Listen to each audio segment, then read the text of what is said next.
Hello everyone, I'm Dr. Mohol Banker, intervention radiologist from Bankers Vasco Hospital. અને આજે આપણે વાત કરવા જઈ રહ્યા છીએ કાર્પલ ટનલ સિન્ડ્રોમ માટે. Carpal tunnel syndrome is very common. અને આનો બીજો પ્રોબ્લેમ એ છે કે કોમન તો છે પણ ઘણીવાર એને ડાયગ્નોઝ કરતાં ઘણી બધી વાર થઈ જતી હોય છે અને પેશન્ટ્સ બહુ જ હેરાન થાય છે. જેને લખવાની પ્રેક્ટિસ વધારે કરવાની હોય, કાં તો જ્વેલર્સ ઝવેરી હોય કે જેને વારે ઘડીએ એમની જે થંબ ને ફિંગરની મૂવમેન્ટથી તમારે જે ડાયમંડ છે એને બહુ નજીકથી બારીકાઈથી એક્ઝામિન કરવાનું હોય. સો આ બધા જે પેશન્ટ છે એમાં પ્રોફેશનલ એઝાર્ડને કારણે કાર્પલ ટનલ સિન્ડ્રોમ ડેવલપ થાય છે.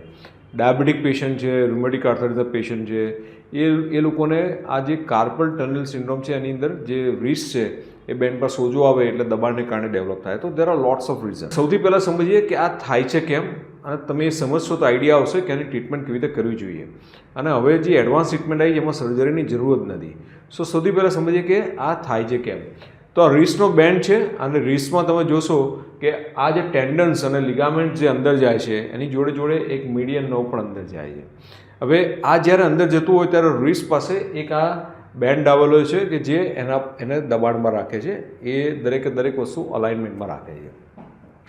Is very close space. અને ઘણીવાર આમાં જો કોઈક જેમ કે ડાયાબિટીક પેશન્ટ હોય, રૂમેટિક આર્થરાઇટિસમાં થોડું ફ્લૂઇડ કલેક્શન થાય તો અહીંયા એક્સપાન્શનની જગ્યા નથી તો એને કારણે શું થશે કે આ નર્વ્સ પર દબાણ આવશે. અને દબાણ આવશે તો આ નર્વ્સ જે વસ્તુ સપ્લાય કરે, તો આપણા થંબ છે, આ પહેલી જે ફિંગર્સ છે એ ફિંગર્સમાં એમને આપણે ઓલ્ટર્ડ સેન્સેશન ડેવલપ થશે. ઓલ્ટર્ડ સેન્સેશન એટલે ટિંગલિંગ, નમનેસ, પકડો છો તો ખ્યાલ નથી આવતો, લાંબા સમય સુધી પકડ નથી રહેતી, ધ્રુજારી આવે, આ બધી વસ્તુ ડેવલપ થશે. સો કાર્પલ ટનલનું ડાયગ્નોસિસ સિમ્પટોમ એકવાર કર્યા પછી એને નર્વ કન્ડક્શન સ્ટડી પછી ડાયગ્નોસ કરીએ છીએ. અને એને રિવર્સ કરવા માટે એકચ્યુઅલી અત્યારે વધારે પ્રિવેલન્ટ છે સર્જરી. સર્જરીમાં શું કરે કે કાર્પલ ટનલમાં આ જે બેન્ડ છે જેને કારણે પ્રેશર આવી રહ્યું છે એ બેન્ડને તમે કટ મૂકી દો એટલે એને કારણે એ જે ટેન્શન રિલીઝ થઈ જાય, સ્પેસ વધી જાય અને પેશન્ટને ફાયદો થાય. પણ એકચ્યુઅલી શું તમારા સર્જરીની જરૂર છે? તો ના. આ જે નર્વ્સ છે એની આજુબાજુ જે આ પ્રેશરને કારણે બધી વસ્તુઓ ચોંટી ગઈ હોય છે એને જો તમે હાઇડ્રો ડિસેક્શન કરો છો તો હાઇડ્રો ડિસેક્શનથી એ નર્વ્સની આજુબાજુનું જે વસ્તુઓ ચોંટી ગઈ છે, નવની મૂવમેન્ટ થવા દેતી નથી. અથવા તો જ્યારે બીજી સ્ટ્રક્ચરની મૂવમેન્ટ થાય છે તો એને કારણે આ જે નર્વ્સ પર કમ્પ્રેશનને કારણે નર્વ્સ પણ મૂવ કરે છે.